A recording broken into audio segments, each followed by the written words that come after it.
हमारी आज की क्लास में हम लोग बी माई फ्रेंड जिसे लिखने वाले एडगर ए गेस्ट है उसके क्वेश्चन और आंसर्स को करने वाले हैं। तो इसी के साथ बिना लेट किए चलिए शुरू करते हैं हमारी आज की क्लास। हमारा सबसे पहला है read the following stanza carefully and answer the questions that follow. मतलब यहाँ पे बोला जा रहा है कि जो पोएम की जो स्टैंजास है उसे पढ़िए और जो सवाल पूछे जा रहे हैं उनके जवाब दीजिए। पहला है हमारा, पहले समझ लेते हैं स्टैंजा क्या है।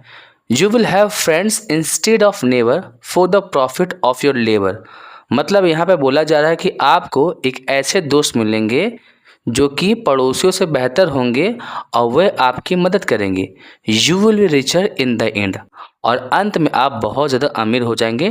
Then a prince if you are a friend, तो आप एक राजकुमार से भी ज़्यादा अमीर हो जाएंगे अगर आपके दोस्त है। तो समझते हैं इसमें कौन कौन से सवाल हमसे पूछा गया है। तो these lines have been taken from which stanza of the poem. पहला हमारा सवाल है कि यह जो लाइन है वह पोएम के कौन से स्टैंजा से लिए गए हैं। तो यहाँ पे आंसर क्या है, these lines have been taken from third stanza of the poem. मतलब ये जो लाइन्स है वह पोएम के तीसरे स्टैंजा से लिए गए हैं। हमारा अगला सवाल, what will you get for your labour. आपकी लेबर, आपके मेहनत से आपको क्या मिलेगा। तो उसका जवाब है we will get a lot of money if you work for our own benefit. बोला जाता है कि अगर हम मेहनत करते हैं तो हमें बहुत सारे पैसे मिलेंगे अगर हम काम करते हैं अपने लिए। अगला सवाल है how can you be richer than a prince. मतलब आप एक राजकुमार से ज़्यादा अमीर कैसे हो सकते हो।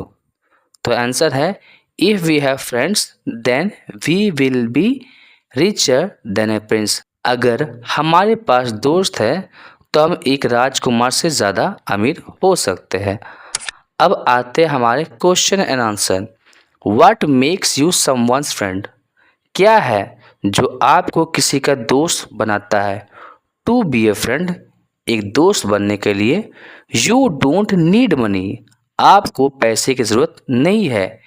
इंस्टेड, इसके अलावा you just need to have the will to get along with others, आपको किस चीज़ की ज़रूरत है कि आप बाकी लोगों साथ साथ में साथ रह कर घूमेंगे। The will to extend a hand to people who don't have friends and the will to give and lend। तो आपके पास विल होना चाहिए, आपके पास इच्छा होनी चाहिए अपने हाथ को बढ़ाने के लिए। किनके पास, तो जिनके पास कोई भी दोस्त नहीं है। और आपके पास क्या इच्छा होना चाहिए, टू गिव एंड लैंड, मतलब आप किसी को मदद करो और आप किसी से मदद मांग सको। तो दोस्ती में हमें यह सारी की सारी चीज़ें देखने को मिलती है। हमारा अगला सवाल है mention any two duties of a good friend. मतलब एक अच्छे दोस्त के दो ड्यूटीज, दो गुण बताइए। तो duties of a good friend are, तो हमारे दो ड्यूटीज कौन कौन से हैं एक अच्छे दोस्त के।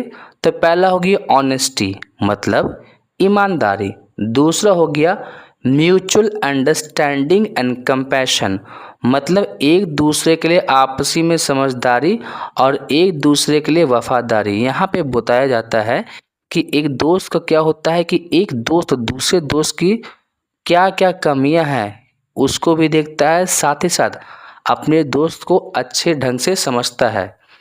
अब यहाँ पे बोला जाता है गिव अनदर वर्ड फॉर अनबीफ्रेंडेड।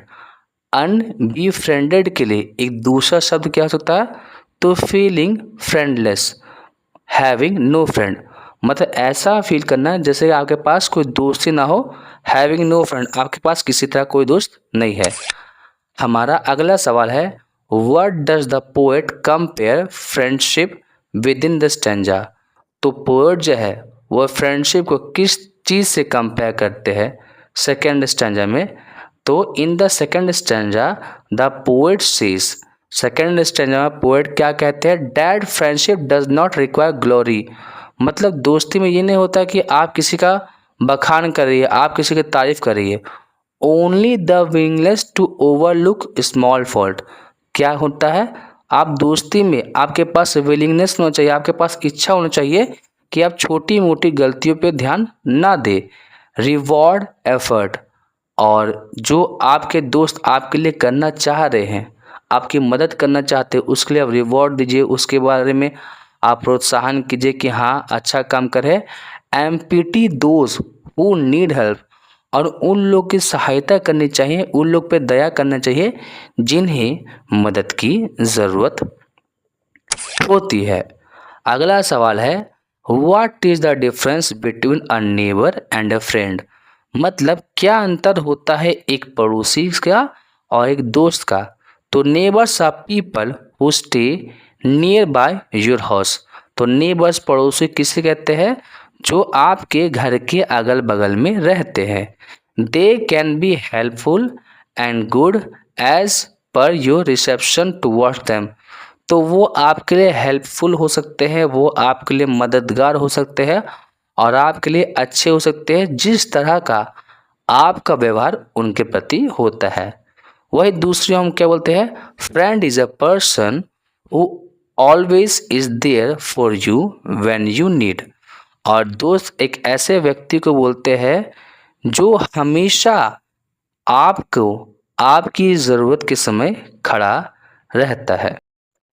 और फिर उसके बाद हमारे पास है, write down 5 pair of rhyming word from the poem. मतलब पोएम में 5 शब्दों को बताना जो राइमिंग करता है, जो सुनने में एक जैसा लगता है। तो राइमिंग वर्ड्स किसे कहते हैं, वैसे शब्द जिनके अंतिम स्वर या ध्वनि सुनने में समान लगे, सुनने में एक जैसा लगे, उसे राइमिंग वर्ड कहते हैं।